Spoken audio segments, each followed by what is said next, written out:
करेंगे class 12th physics का most important derivation. ठीक है, एम्पियर का परिपथी नियम। एम्पियर का परिपथी नियम क्या होता है, मोस्ट इंपॉर्टेंट है। ठीक है, हर साल कहें तो एग्जाम में पूछा जाता है और मोस्ट इंपॉर्टेंट है एग्जाम के लिए। ठीक है, तो आज यार इसे बहुत ही आसानी से इसका पूरा डेरिवेशन देखेंगे। ठीक है, इसका डेरिवेशन कैसे करते हैं एकदम आसानी से समझेंगे। ठीक है, तो यार वीडियो देखने आओ तो प्लीज शुरू से लेकर आखिर तक देखना, समझाने की गारंटी। ठीक है, पूरा एक एक पॉइंट समझा देंगे।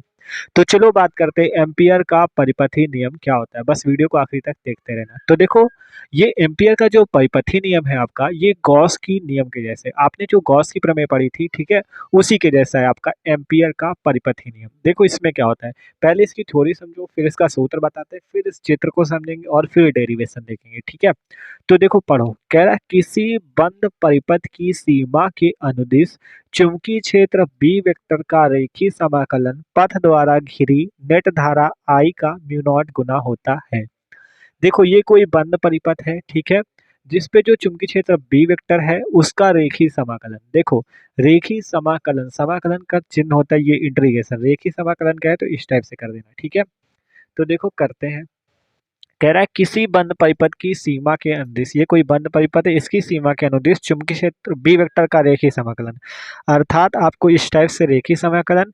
और बी वेक्टर का कह रहा है तो B vector dot dl vector होगा और इक्वल टू, कह रहा है देखो चुंबकीय क्षेत्र बी वेक्टर का रेखीय समाकलन पथ द्वारा घिरी नेट धारा, नेट धारा आई का म्यू नॉट गुना होता है, मतलब आई का म्यू नॉट गुना, मतलब आई पे म्यू नॉट का गुणा करना है। ठीक है, आई पे म्यू नॉट का गुणा करना है, यही आपका क्या है एम्पियर का परिपथी नियम। इसे आप इस टाइप से भी लिख सकते हो, म्यू नॉट इंटू आई, म्यू नॉट इंटू आई, तो बात वही है। तो ये आपका है एम्पियर का परिपथी नियम। ठीक है, देखो क्या कहा गया, फिर से समझ लो। कहा गया किसी बंद परिपथ की सीमा के अनुदिश चुंबकीय क्षेत्र बी वेक्टर, चुंबकीय क्षेत्र बी वेक्टर का रेखीय समाकलन, मतलब integration B vector dot dl vector, क्या होता है वो समाकलन।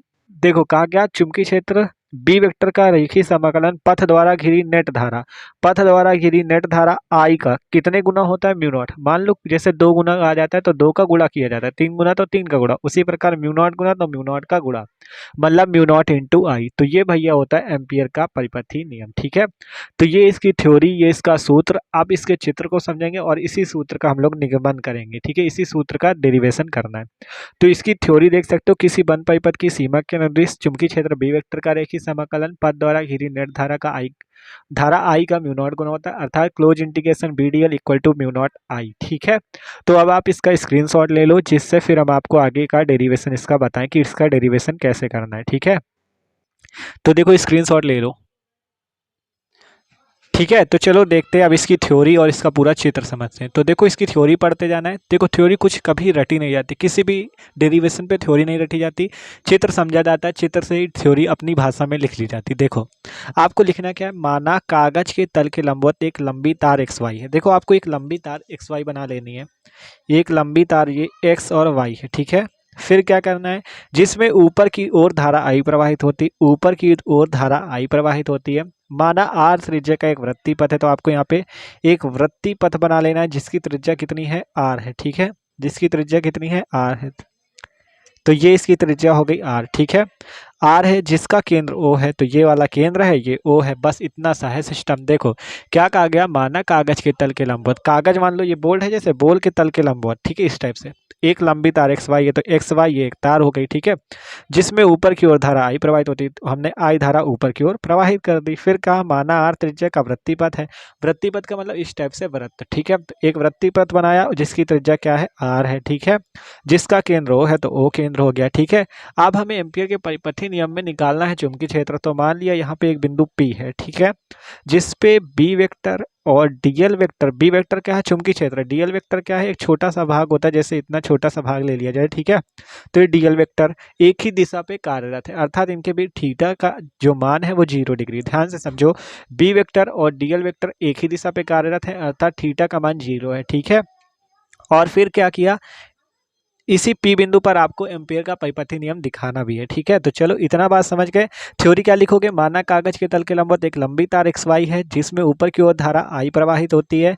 माना R त्रिज्या का एक वृत्तीय पथ है जिसका केंद्र O है। ठीक है, O से यही R मीटर दूरी पर जो ये बिंदु P है, इस पे B वेक्टर और DL वेक्टर एक ही दिशा पे कार्यरत है। ठीक है, इतनी बात समझ में आई। तो इसका थ्योरी का भी स्क्रीनशॉट ले लो, फिर इसे इरेज कर दें और आगे का डेरिवेशन करते हैं। ठीक है, तो देख लो। ठीक है, थ्योरी पूरी समझ गए कि एक तार XY, ठीक है, जिस पे ऊपर की ओर धारा I बहती है, एक वृत्तीय पथ है जिसका केंद्र O है, R त्रिज्या है, एक बिंदु P है इस पर। ठीक है, O से R मीटर दूरी पर एक बिंदु P है जिस पर DL वेक्टर और B वेक्टर एक ही दिशा पर कार्यरत है। अब इसका निगमन करते हैं। ठीक है, ठीक है, तो चलो लिखते हैं। आप देखो यहाँ पर से लिखते हैं, इस वृत्तीय पथ के कारण बिंदु P पर चुंबकीय क्षेत्र। लिखते हैं वृत्तीय पथ के किसी बिंदु P पर चुंबकीय क्षेत्र, किसी बिंदु P पर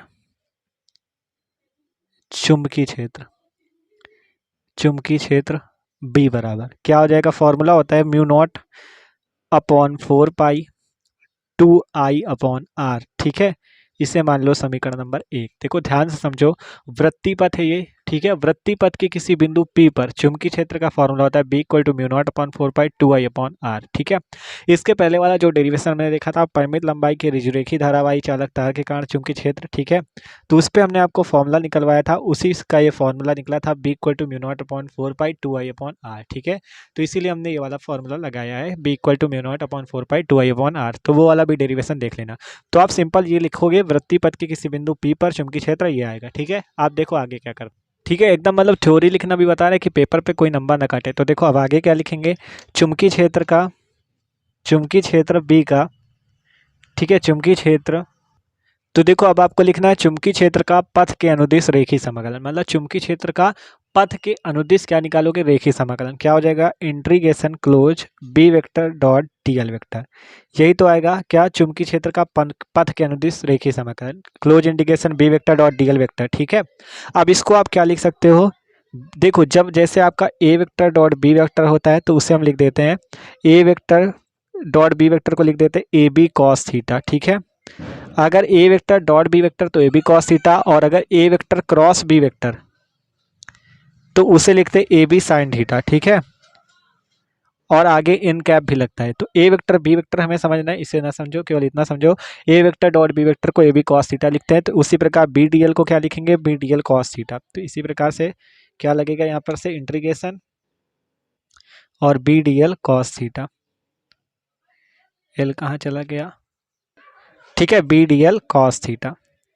क्योंकि close integration B vector dot DL vector है तो हम A vector dot B vector को AB cos थीटा लिख सकते हैं, उसी प्रकार B वेक्टर DL वेक्टर को BDL cos थीटा लिख सकते हैं। ठीक है, अब आगे देखो यहाँ से integration B vector dot DL vector equal to integration BDL cos theta की जगह cos थीटा की जगह थीटा का मान बताओ यहाँ से कितना होगा। देखो B वेक्टर भी इस दिशा पे है, देखो इस दिशा पे B वेक्टर भी है, DL वेक्टर भी एक ही दिशा पे है, दोनों की दिशाएं एक है, मतलब देखो इसमें दिशा तो ऐसी दिख रही है, लेकिन चुंबकीय क्षेत्र भी इस तरह से आपका 3D डायग्राम है ना, तो इस तरह से B वेक्टर भी कार्यरत होगा, DL वेक्टर भी कार्यरत होगा।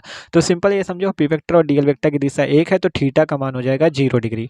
तो यहाँ से लिख देंगे cos 0 डिग्री। ठीक है, cos 0 का मान होता है 1, तो यहाँ से हो जाएगा close integration B vector dot DL vector equal to close integration BDL cos 0। cos 0 का मान होता है 1। ठीक है, तो यहाँ से हो जाएगा BDL इंटू 1। ठीक है, एक का कोई वो नहीं होता, जब एक का गुणा हो जाएगा तो BDL बच जाएगा। ठीक है, इतना हो गया, इसे मान लो समीकरण नंबर 2। ठीक है, तो देखो सबसे पहले वृत्तीय पथ के किसी बिंदु P पर निकाला B = म्यू नॉट अपॉन 4 पाई 2I/R। तो आपको ये समीकरण याद कर लेना है। ठीक है, फिर आया चुंबकीय क्षेत्र का पथ के अनुदिश रेखीय समाकलन, close integration B vector dot DL vector.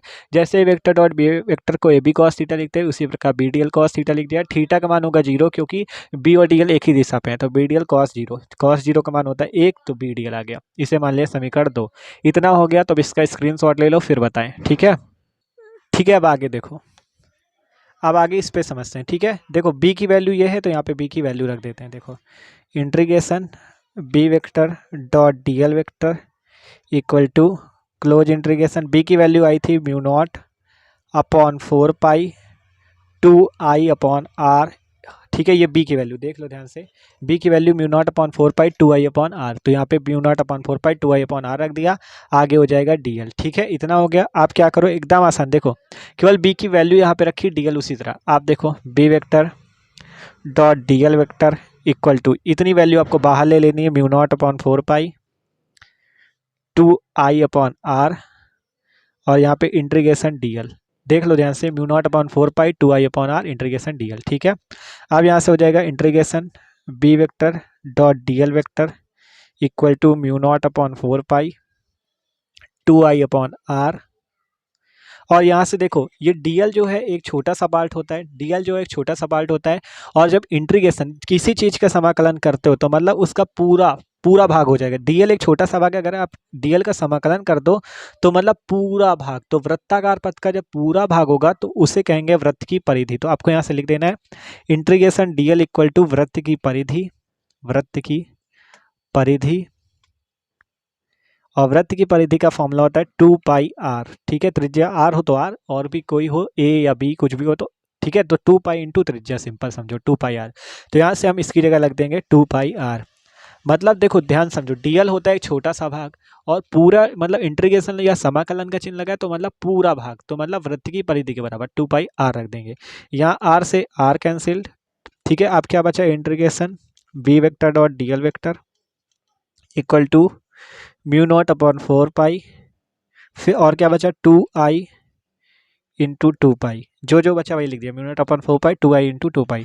अब देखो यहाँ पर 2π है, इसको काट दो, बचेगा 2, 4π है यहाँ 2π, 2π से 4π काटोगे बचेगा 2, ऊपर 2 है नीचे 2, 2 कैंसिल। अब क्या बचा, close integration B vector dot dl vector equal to mu naught I.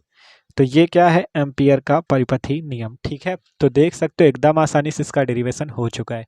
तो देखो एक बार आपको फिर से समझा देते क्या क्या किया हमने, फिर इसे पूरा समझाते हैं। ठीक है, तो देखो सबसे पहले हमने किया वृत्तीय पथ की किसी बिंदु P पर चुंबकीय क्षेत्र B equal to mu naught upon 4π2i/r। फिर चुंबकीय क्षेत्र का पथ के अंदर रेखीय समाकलन close integration B vector dot dl vector equal to B dl cos theta. Theta का मान हो गया क्या, 0, क्योंकि दोनों एक ही दिशा पे कार्यरत हैं, तो बी dl cos 0। फिर close integration B dl equal to हो गया, देखो cos 0 का मान तो 1 होता है, तो 1 का गुणा हो जाएगा तो यही आ जाएगा, इसे मान लीजिए समीकरण नंबर 2। ठीक है, एकदम सेम इसी तरह लिखना है, कोई नंबर नहीं काट सकता। ठीक है, आप देखो आगे इतना वैल्यू आई है, इतनी वैल्यू के बाद आपको यहाँ पे b की वैल्यू रखनी है। देखो ये आई है इंटीग्रेशन b की वैल्यू रख दोगे mu naught upon 4π2i/r into dl है तो dl।